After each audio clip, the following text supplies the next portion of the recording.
facto, todos referiram a questão de investir no longo prazo, de manter objetivos claros. Este é ainda um dos problemas dos investidores portugueses, não conseguem ter uma perspectiva de longo prazo e, há menor problema, tendem a resgatar o seu dinheiro, seja de fundos, de outros investimentos. É este um dos problemas? Sim, eu se calhar podia começar. Acho claro. que eu estou na área de gestão de fundos e claramente nós temos notado que em fases de maior turbulência dos mercados, em que o ano 2020 é um exemplo ímpar, alguns investidores, é normal, denotam alguma preocupação. E o conselho, recomendação que demos ao longo destes meses e que continuamos a dar, é que numa perspectiva de médio prazo faz sentido estar investido para cumprir com os objetivos financeiros de médio e longo prazo que o próprio investidor tenha. E, por outro lado, quem teve capital disponível nas alturas de maior instabilidade de mercado, em março e abril, onde pessoas como o João Lampreia e eu também, que acabo por ter funções semelhantes, conseguimos expurgar um pouco a emoção e estudar o que se diz na gíria os prémios de risco, o valor relativo entre os mercados e se calhar perceber que já há algo muito negativo que está descontado e, portanto, pode haver aqui valor. O que nós aconselhámos foi quem tivesse capital disponível na altura para começar a ganhar alguma exposição ao mercado, deveria fazê-lo. E quem estava mais preocupado e quisesse sair do mercado de capitais, que esperasse algum tempo que poderia sair em alturas melhores. E neste contexto, apesar de não valer a pena pensar muito se deve entrar amanhã, hoje ou daqui a uma semana, constituir uma posição nesta fase em mercados de forma diversificada, neste contexto de taxas a zero, eu acho que é muito importante para quem tem desafios e responsabilidades financeiras no futuro. Essa é a única alternativa para quem queira, de facto, rentabilizar as suas poupanças no momento em que produtos mais conservadores praticamente não rendem e as perspectivas são que assim se mantenham? Portanto, eu falei aqui em conceitos genéricos, portanto, o conceito de multiativos que envolve o investimento no mercado como um todo. Portanto, clientes que têm um perfil de risco menor, provavelmente serão levados ou investirão em ativos que tipicamente têm menor volatilidade, como são os de obrigações. E neste contexto é possível que não tenham grandes ganhos de capital porque as taxas já estão muito baixas, portanto, se pensarmos nas yields das obrigações do Tesouro, é difícil antecipar que caiam 2, 3, 4 pontos percentuais a partir dos níveis atuais. Mas, por outro lado, também não me parece que no contexto em que os bancos centrais sinalizam que as políticas monetárias vão continuar expansionistas durante muito tempo, que tenhamos aquilo que se designa um sell-off, que é uma subida forte das taxas de juros e, portanto, quem está investido nesses produtos conservadores a sofrer perdas de capital.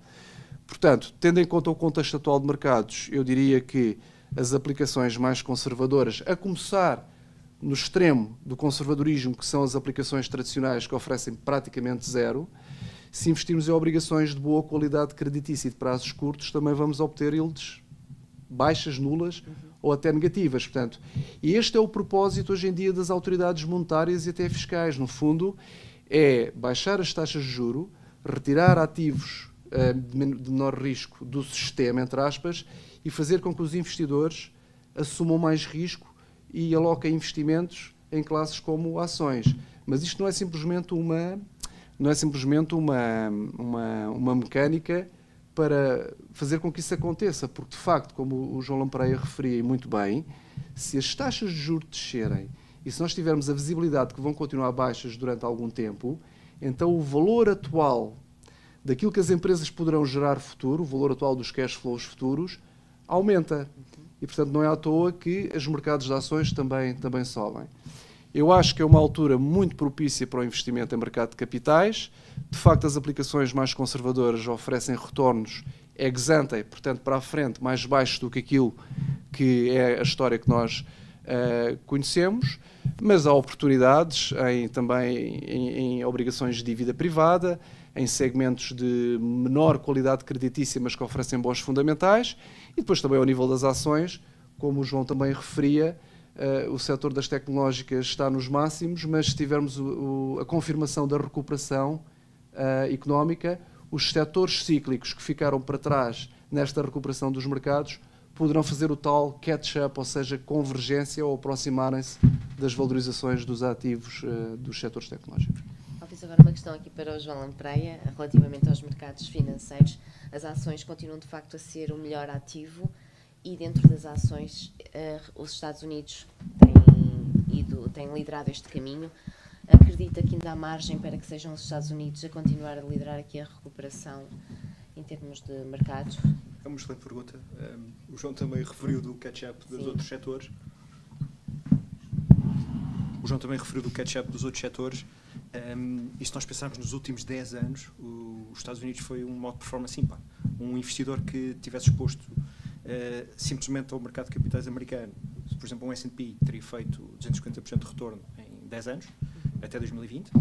Provavelmente se estiver exposto a um MSCI World, provavelmente teve um retorno muito baixo, muito baixo. E, portanto, os Estados Unidos liderou, a liderança dos Estados Unidos não vem de agora. É verdade, está muito interligada com o setor tecnológico. E, portanto, se o setor tecnológico, por acaso, ficar para trás no próximo ano, que é algo que nós até acreditamos, eventualmente podemos ter aqui, finalmente, uma out-performance ou de emergentes ou da Europa, até em relação ao mercado de capitais norte-americano. Mas, quer dizer, não acredito que o mercado de capitais norte-americano vá para baixo e os outros vão para cima. Eu acho que isso é impossível. Eu acho que um investidor que queira ter exposição a ações tem que estar indubitavelmente exposto ao setor norte-americano, ao mercado de ações norte-americano. Não quer dizer que seja, obviamente, o setor tecnológico. Porque nós olhamos, por exemplo, para o setor financeiro e vemos que na Europa, tanto nos Estados Unidos, os títulos estão muitíssimo deprimidos. E também os setores cíclicos, como o João referiu. Mas acho que, pela sua gênese, acho que os Estados Unidos acaba por ser um mercado extraordinário do ponto de vista de diversificação do mercado de capitais, o próprio tecido de renascimento do tecido económico. E, portanto, eu acho que mesmo que os Estados Unidos não outperforme no próximo ano, que eu creio que se o setor tecnológico ficar para trás, essa é uma possibilidade real, pela primeira vez em muitos anos, acho que outras geografias podem outperformar em relação aos Estados Unidos, e em particular outros setores, mas acho que mesmo assim temos que ter alguma coisa em Estados Unidos, e por isso é que eu até falei ali de empresas de pequena capitalização. Eu estava especialmente a pensar em empresas de capitalização dos Estados Unidos. Por exemplo, o Russell 2000, que é a referência. Bem, há pouco... Só acrescentar, Claro que sim. Força, já. O seguinte, aqui na sequência aqui das intervenções, que era aqui do João Marques, que é do João Lampreia, gostava de referir que os investidores não profissionais cobrem realidades muito diferentes. Há investidores com conhecimentos, com graus de conhecimento e experiência muito diferentes nos instrumentos financeiros. E as estratégias, digamos, e em princípio o ideal não serão apostas, digamos, apostas com o caráter quase de apostas apenas num determinado instrumento financeiro ou num determinado tipo de instrumento. E é para isso que, até por questões de dimensão e capacidade de diversificação de investimento, que é um conceito essencial, de facto, para minimizar os riscos no investimento nos mercados financeiros, é sempre relevante recorrer ou, eventualmente, e quando tem capacidade para isso, em termos de dimensão, à gestão de carteiras profissional, ao aconselhamento, à consultoria financeira profissional, ou então investir em instrumentos que eles, por si só, já representam a prossecução de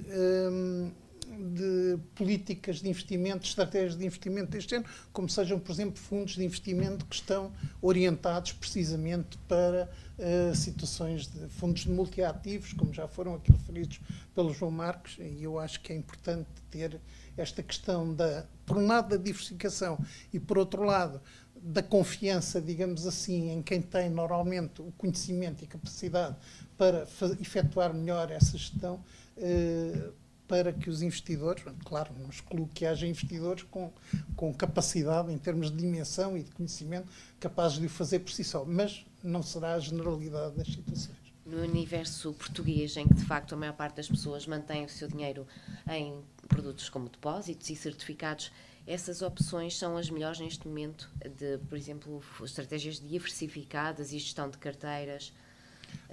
Eu, secundando aqui o que o João Marcos já disse, diria isso precisamente, não é?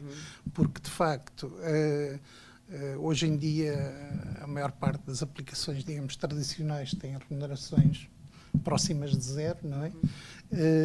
E mesmo algumas situações de obrigações de baixo nível de risco também têm esse tipo de remuneração e, portanto, para um cliente, para um investidor que pretenda, digamos, ter de facto um tipo de rendimento um pouco mais elevado, embora aceitando correr algum risco, desde que, de facto, com medidas de proteção e de diversificação o mais adequadas possível, é recomendável, de facto, seguir, nomeadamente nos casos em que há instrumentos que oferecem, digamos, essa possibilidade, ou digamos, cedem essa estratégia aos clientes, desde, de facto, também os custos associados não sejam, nomeadamente, porque há sempre custos de gestão e também não sejam elevados, e o investidor terá que equacionar essa situação.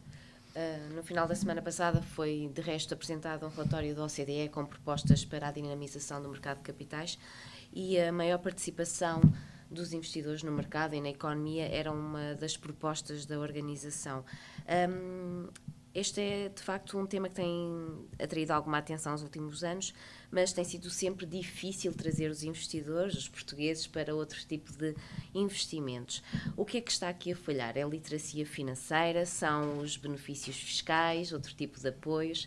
Como é que se pode inverter esta tendência e tornar os portugueses, enfim, de alguma forma mais dinâmicos no investimento? Bom, de facto, um problema que enfrentamos em muitos casos, né, é uma situação que é reconhecida de alguma iliteracia nos mercados financeiros. E de facto, essa situação é preocupante e precisamente essa situação obriga às melhores práticas por parte dos intermediários financeiros. As medidas de dinamização do mercado de capitais que têm vindo a público terão sempre, digamos, um alcance que é, digamos, a não ser, digamos, algumas políticas de tipo fiscal, mas que não, eu diria que não têm sido muito referenciadas a esse nível, não é? Mas pelo menos tudo que contribua para uma maior formação dos investidores, tudo o que contribui para um alargamento das escolhas de investimento que estão à sua disposição e também que facilite ainda, digamos, o acesso aos instrumentos financeiros é uma questão, é algo que me parece que é relevante. Claro. Não sei se temos tempo. Temos mais um bocadinho. Eu acho que quando comparamos a nossa realidade com a anglo-saxónica, nomeadamente os Estados Unidos, o nosso grau de literacia financeira é menor, a nossa cultura de mercados de capitais é menor, mas tendo em conta que eu já tenho alguns anos de mercado, noto claramente que a participação e o conhecimento dos investidores em Portugal no mercado de capitais tem vindo a incrementar ao longo dos anos. Não nos podemos esquecer que o mercado de capitais em Portugal, democratizado para 20, 30 anos, nos Estados Unidos já tem muitos anos, portanto estamos aqui a fazer ainda uma convergência. E hoje em dia vivemos num ambiente mais regulado que protege, em primeira e última instância, o investidor. E, portanto, estão aqui condições criadas para os investidores terem mais fácil e melhor acesso ou oportunidades de investimento.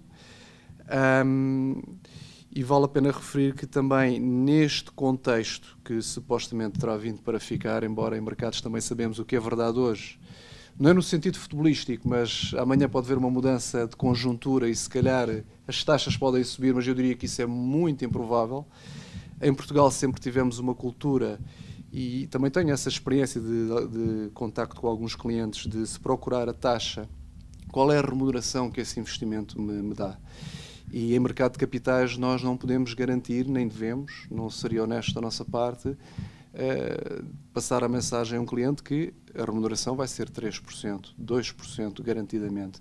Isso não acontece, é praticamente impossível e, portanto, na mente dos investidores terá que haver esta mudança de, não é de apostar no desconhecido, mas ter a noção de que em mercado de capitais não existem taxas garantidas à partida e, portanto, se tivermos esse mindset, como se diz em mercados, isso poderá também facilitar mais facilmente o acesso dos investidores ao mercado, se bem que eu também acho que neste contexto atual,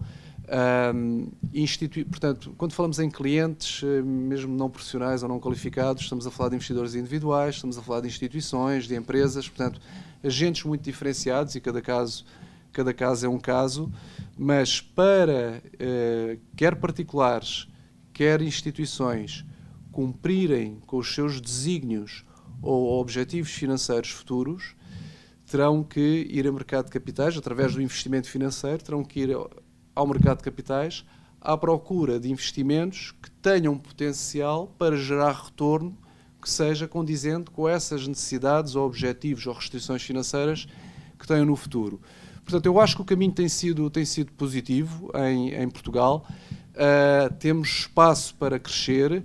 A culpa não é dos investidores, a culpa é bilateral, é também dos agentes de mercado. Nós, investidores profissionais, se calhar temos que abordar o cliente com menos linguagem de jargão e com algo que seja mais entendível. Portanto, é um trabalho comum que eu acho que está a ser feito e esta iniciativa é prova disso. E, portanto, sim, há margem para progressão dos dois lados, estamos no bom caminho, acho que estamos melhor do que há 10, 15 anos atrás, estamos mais regulados, a regulação protege o cliente em primeira e última instância.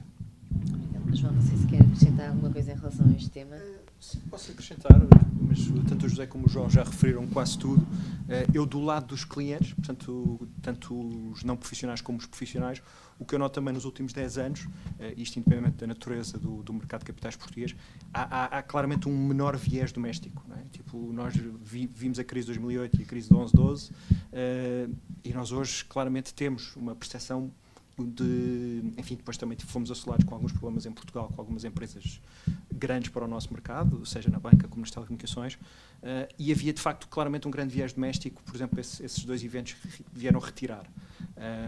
E eu acho que, apesar de tudo, há também esta percepção de rentabilidade e dos investidores que querem estar expostos ao ciclo económico, e há esta já consciência de grande parte dos investidores não profissionais que as ações com multiativos, como o João referiu, são de facto um excelente paradigma para estar exposto, porque obviamente não podemos estar, nós já somos portugueses, não podemos estar só expostos ao risco ou do ciclo económico português, queremos também ter um ciclo económico mais global e, portanto, esta na lógica da diversificação, da volatilidade, multiativo, eu acho que nos últimos 10 anos nós evoluímos muito nessa consciencialização de menor viés doméstico.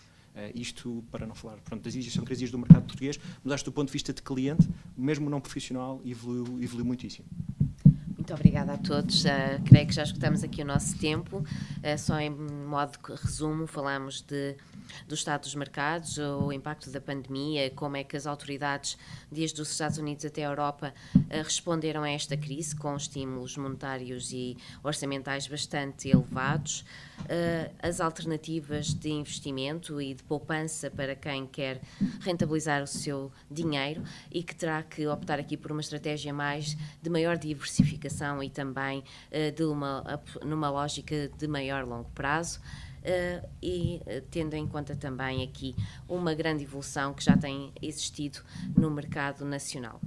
Damos então por encerrada esta sessão do Open Day na Banca.